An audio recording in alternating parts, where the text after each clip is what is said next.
नमस्कार, बहुत स्वागत है आपका। मैं हूं आपके साथ सुमित शर्मा।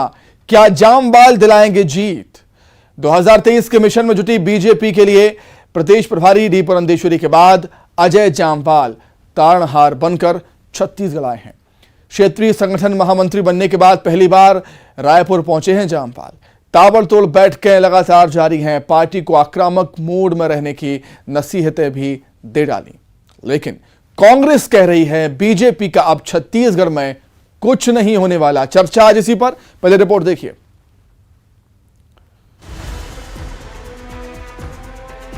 पहले डी पुरंदेश्वरी आई, अब जामवाल आए हैं। दोनों का मिशन 2023 में होने वाला विधानसभा चुनाव है, इसलिए जामवाल भी जीत की आस जगाने आए हैं।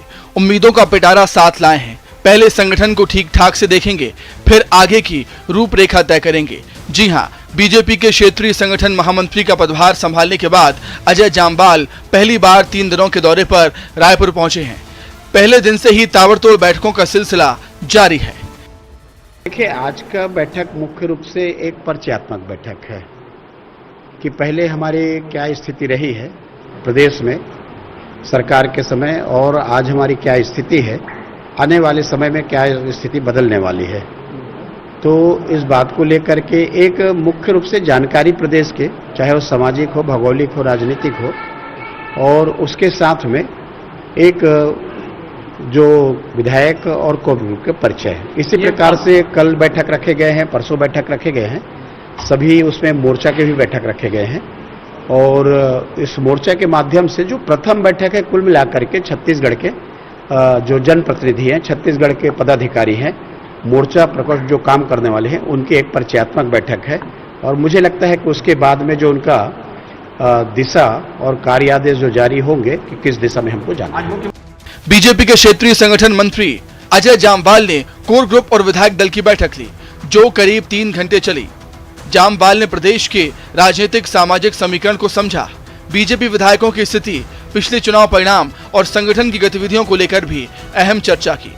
सूत्रों की माने तो जामवाल का पूरा फोकस आगामी विधानसभा चुनाव को लेकर है, लेकिन जामवाल के दौरे पर कांग्रेस ने तंज कसा है कि उनके दौरे का हश्र पुरंदेश्वरी के दौरों जैसा होने वाला है।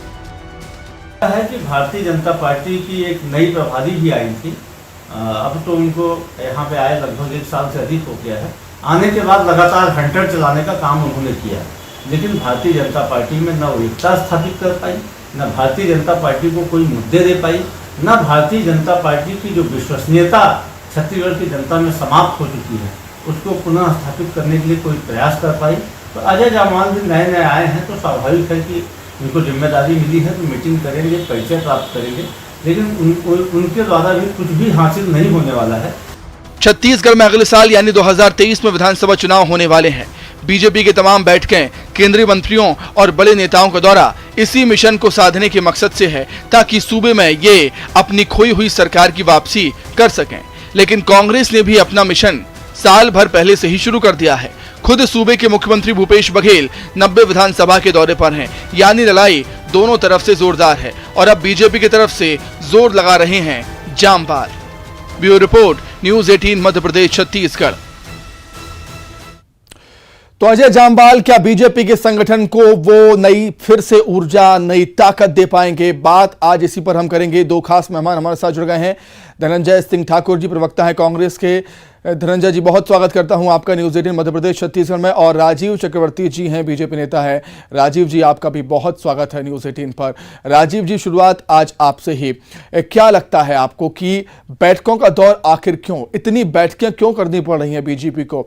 डी पुरंदेश्वरी आई, वो भी लगातार मैराथन बैठक करती थी। अब अजय जामवाल जी आए हैं, बैठकों की सुनामी लेकर आए हैं। देखिए सुमित जी, कोई भी संगठन जो चलता है तो पुरंदेश्वरी जी आज भी आते रहेंगी, आगे भी आएंगे। पुरंदेश्वरी जी इस प्रदेश की प्रभारी है और अजय जामवाल जी यहाँ के क्षेत्रीय संगठन मंत्री हैं, जो छत्तीसगढ़ और मध्य प्रदेश में पूर्णकालिक बैठेंगे और छत्तीसगढ़ उनका, रायपुर उनका मुख्यालय रहेगा। तो कोई भी पार्टी जब आती है, वो पहली बार कल उनका शुभागमन हुआ है, तो छत्तीसगढ़ की भौगोलिक स्थिति, हालांकि वो अखिल भारतीय विद्यार्थी परिषद में अजय जी रह चुके हैं, तो वो जानकारी एक परिचयात्मक रूप से कि हमारे यहाँ पर कितने मंडल है, पूरे प्रदेश में कितने मंडल है, कितने हमारे संगठनात्मक स्थिति क्या है, कितने मोर्चा संगठन है, कितने नियुक्तियां हो चुकी है, तो सारी जानकारी और जो प्रदेश के कोर ग्रुप के पदाधिकारियों की और जो अलग अलग हमारी जो विंग बनी हुई है, जैसे मीडिया विभाग है और सोशल मीडिया विभाग है, हमारे जो मोर्चा और जितने भी हमारे संगठन हैं, तो वो सारी की जानकारी लेने के लिए बैठे हुए हैं। तो जब तक वो बैठक लेके उनको स्ट्रेटेजिक प्लान कैसे होगा, तो अब वो बैठक लेने वाले हैं, तो कांग्रेस की थोड़ी नींद उड़ रही है, थोड़ा सा पेट में दर्द हो रहा है। क्यों हो रहा है? और ऐसा क्यों हो रहा है? कार्यक्रम के शुरुआत में कांग्रेस की परेशानी क्यों? डी पुरंदेश्वरी आती थी तब भी कांग्रेस बोलती थी, अब जामवाल जी आए हैं तब भी कांग्रेस बोलती है, ऐसा क्यों होता है राजीव जी? नहीं, ऐसा क्यों होता है? ये एक होता है, ये तो मानवीय प्रवृत्ति है। हाँ। कि जब विपक्ष कोई अपनी रणनीति बनाता है तो प्रतिपक्ष को तकलीफ होती है, ये कौन आ गए हैं, ये कौन सी अपनी नई स्ट्रेटेजी बनाएंगे, शायद ये बहुत ज्यादा आक्रामक है। क्योंकि जो उत्तर पूर्व में अजय जामवाल जी का रिकॉर्ड रहा है, जहां हम नहीं थे, जहां वामपंथियों का और कांग्रेस का और वहां की क्षेत्रीय पार्टी का गढ़ हुआ करता था, वहां पर अजय जामवाल जी ने अपना कीर्तिमान स्थापित किया है।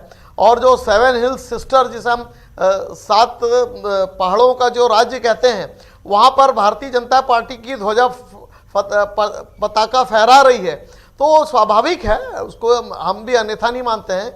और 2002 में भी इसी प्रकार से जब लोग आते थे और अजीत जोगी जी का रिजीम था और लोग कहते थे कि जोगी जी आ गए हैं, ज्योति बसु का रिकॉर्ड तोड़ेंगे, तो जोगी जी ज्योति बसु का तो रिकॉर्ड नहीं तोड़ पाए, खुद चले गए और वहां भारतीय जनता पार्टी का उदय हुआ। तो वही स्थिति है। आज आए हैं पुंदेश्वरी जी आती हैं, नितिन नवीन जी आते हैं, अभी अजय जामवाल जी हैं, तो एक अच्छा सुंदर तारतम्य और सामंजस्य से बैठेगा और पार्टी अपने प्रचार प्रसार में जोश के साथ नए शुरुआत करेगी, नई आगाज करेगी। और जो केंद्र की योजना है और इस सरकार की विफलता है और हमारी जो सब काम के करने के जो तरीके हैं, उसके बारे में हम जनता के बीच में जाएंगे, तो स्वाभाविक है कांग्रेस को थोड़ा सा दुख होगा ही। ठीक है राजीव जी, मैं लौटूंगा आपके पास और उस टॉपिक पर बात करूंगे जो जामवाल जी ने कही है मीडिया से। धनंजय जी, क्या लगता है आपको, कांग्रेस का ये कहना है कि जब डी पुरंदेश्वरी आई थी उनके दौरे का हश्र जैसा हुआ वैसा ही अजय जामवाल जी के दौरों का हश्र होगा, इसका मतलब क्या? देखिए पुनीत जी, सबसे बड़ी बात यह है कि भारतीय जनता पार्टी का आंतरिक मामला है, लेकिन चूंकि सवाल पूछे जा रहे हैं इसलिए हमको जवाब देना भी हमारी जवाबदेही बनती है। आप देखेंगे डी पुरंदेश्वरी जी छत्तीसगढ़ में आई तो किस प्रकार से छत्तीसगढ़ को अपमानित करने वाली भाषा का उपयोग उनके द्वारा किया गया था। पहली बात, और जब जगदल बस्तर में उनका चिंतन शिविर हुआ, वहां पे डी पुरंदेश्वरी जी कहती हैं कि छत्तीसगढ़ की चुनी हुई सरकार को भाजपा के कार्यकर्ता थूक कर बहा देंगे।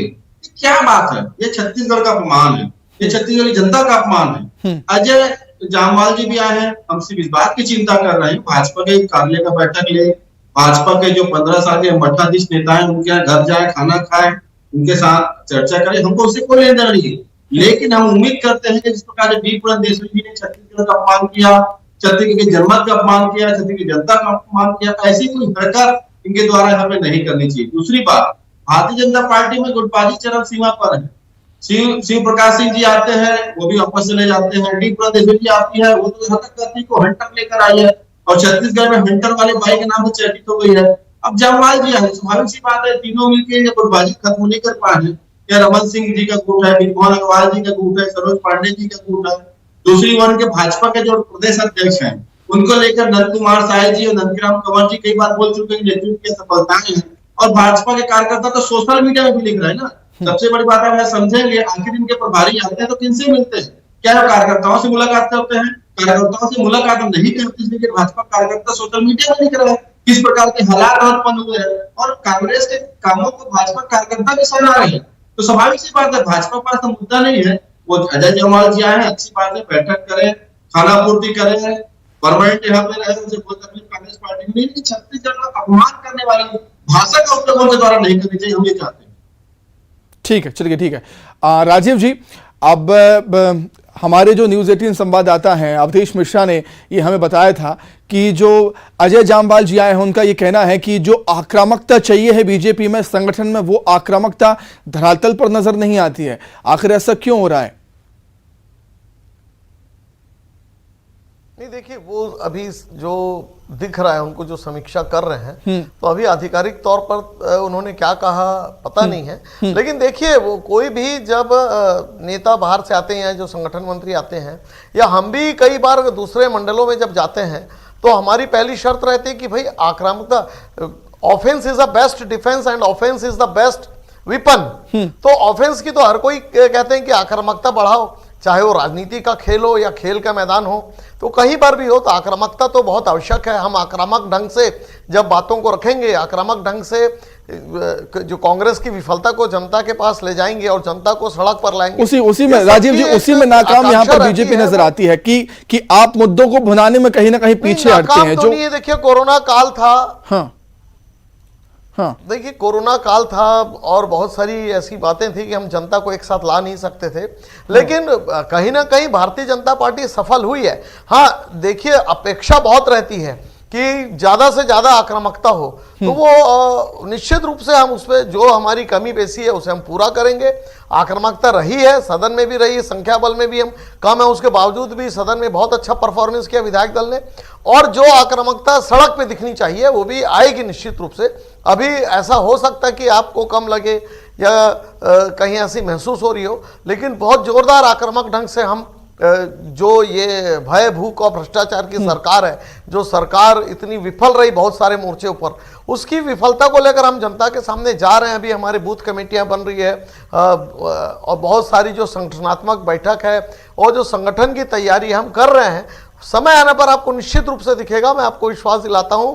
और भारतीय जनता पार्टी हमेशा से अच्छा प्रतिपक्ष का उदाहरण प्रस्तुत की है। 1981 लेकर आज तक आप देखेंगे, चाहे अभी भी पश्चिम बंगाल देख लीजिए, केरल देख लीजिए, हमारे कार्यकर्ता मारे जा रहे हैं, हमारे नेताओं के ऊपर अटैक हो रहे हैं, लेकिन हम अपने आप समय, राजीव समय की बात कर रहे हैं, वो समय का हम भी इंतजार कर रहे हैं कि वो समय कब आएगा जब बीजेपी आक्रामक होगी, क्योंकि राजनीति के जानकार तो अब ये कहने लगे हैं कि बीजेपी की अपेक्षा, मतलब विपक्ष की अपेक्षा, जो अधिकारी कर्मचारी संगठन है या फिर संविदा कर्मचारी हैं, वो ज्यादा सक्रिय नजर आते हैं, क्योंकि उनके आंदोलन, उनकी हड़तालें ज्यादा यहां पर नजर आती हैं प्रदेश में।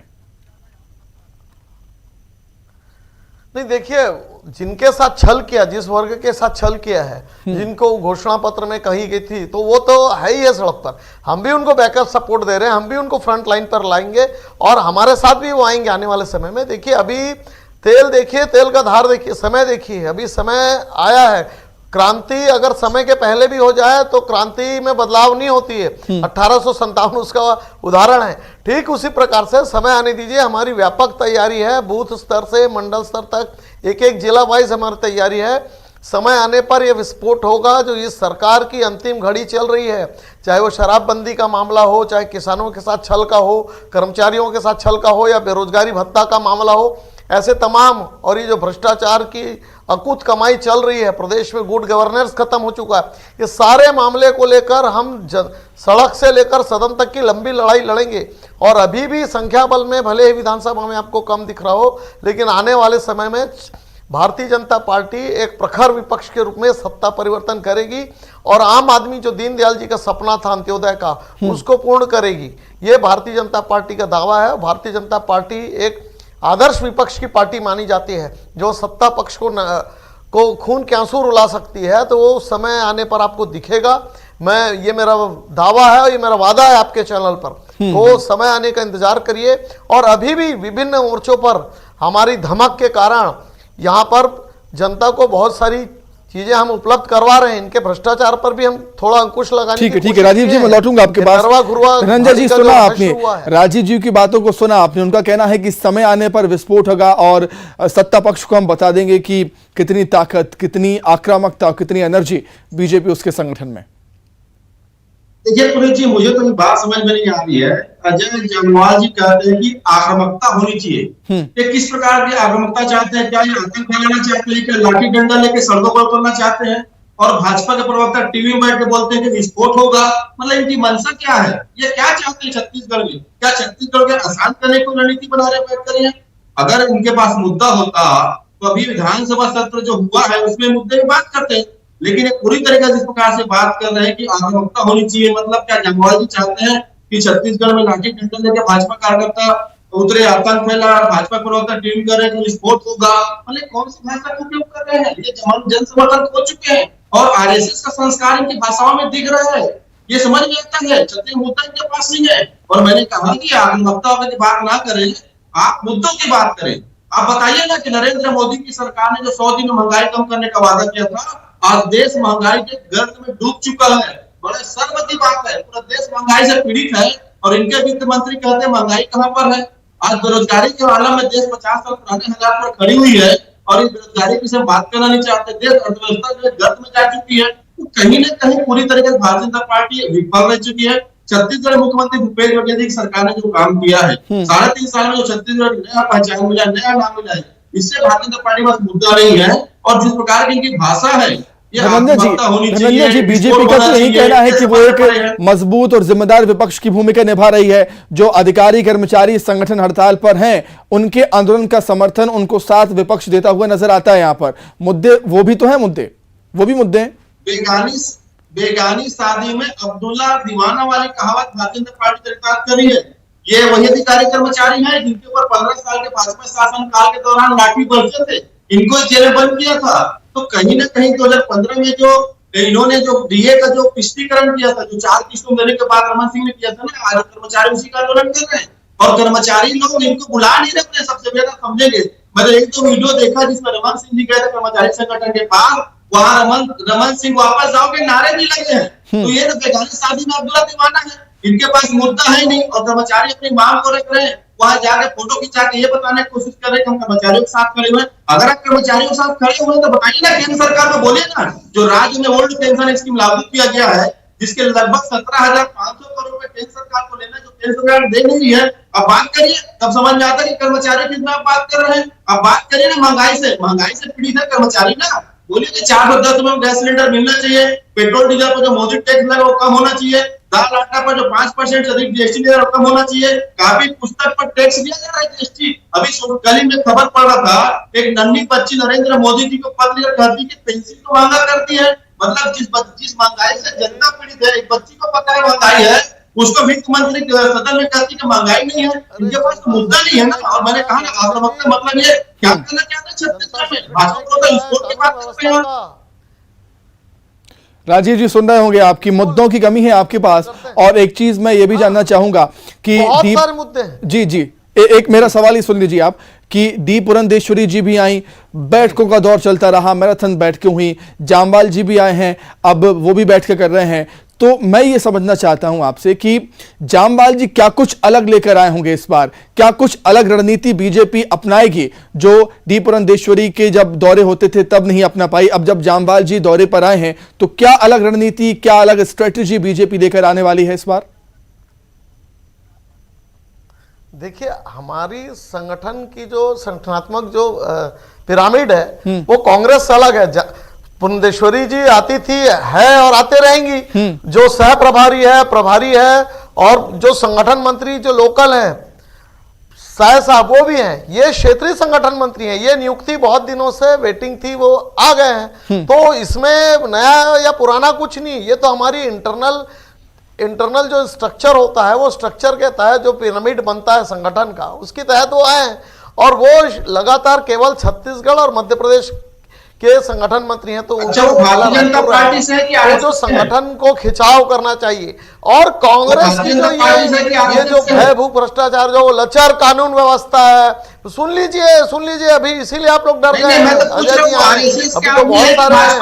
अभी तो एक व्यक्ति अजय जी बनेंगे और भाजपा का एक व्यक्ति ब्रजमोहन अग्रवाल और डॉक्टर रमन सिंह बनने वाला है। अभी कमीशन आने से कांग्रेस में दर्द हो रहा है। जो कानून व्यवस्था है, जो रायपुर छुरापुर में तब्दील हो गया, जो बिलासपुर जाकूपुर में तब्दील हो गया है, जो अंबिकापुर की कानून व्यवस्था खराब है, जो पूरे छत्तीसगढ़ की कानून व्यवस्था खराब है, जो छत्तीसगढ़ नशा का गढ़ बना दिया इन लोगों ने, जो सुरम में आपके तो सुंदर छत्तीसगढ़ था, पूर्व जो धान का टापू था, उसे खून का टापू बना दिया है, अपहरण उद्योग होने लगा ठीक है, है। चलिए तो उस अब छत्तीसगढ़ के जामवाल जी आए हैं और जामवाल जी की आए हैं कोशिश यही है और कि जो एक बीजेपी का शानदार संगठन आंदोलन का है आगाज होगा। उसको नई और ताकत इतना दिया जाए, आंदोलन नई होगा, ऊर्जा दी जाए। बिल्कुल अब हर देखने वाली कार्यकर्ता बात के हाथ ये में होगी कि जामवाल जी, अजय जामवाल जी हर अपने मकसद में कार्यकर्ता के कितने हाथ में कामयाब हो भाजपा पाते का हैं। झंडा होगा। मेरे पास समय की कमी है। आप दोनों का बहुत धन्यवाद चर्चा में शामिल होने के लिए, आप दोनों का बहुत शुक्रिया।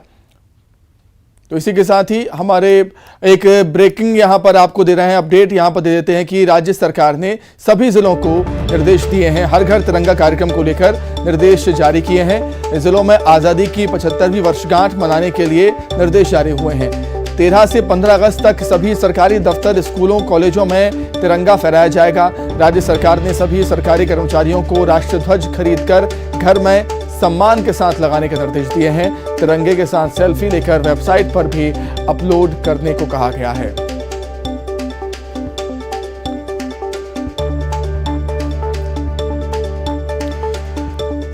तो बीजेपी हर घर तिरंगा अभियान यहां पर चला रही है और इसको लेकर राज्य सरकार ने सभी जिलों को निर्देशित किया है। हर घर तिरंगा कार्यक्रम को लेकर निर्देश जारी हुए हैं। जिलों में आजादी की 75वीं वर्षगांठ मनाने के लिए ये निर्देश जारी हुए हैं। 13 से 15 अगस्त तक सभी सरकारी दफ्तर, स्कूलों, कॉलेजों में झंडा फहराया जाएगा, तिरंगा लगाया जाएगा। राज्य सरकार ने सभी सरकारी कर्मचारियों को राष्ट्रध्वज खरीदकर घर में सम्मान के साथ लगाने का निर्देश दिए हैं। ये बात ध्यान में रखनी होगी कि तिरंगा हमें फहराना है, लेकिन सम्मान के साथ। तिरंगे के साथ सेल्फी लेकर वेबसाइट पर भी अपलोड करना होगा।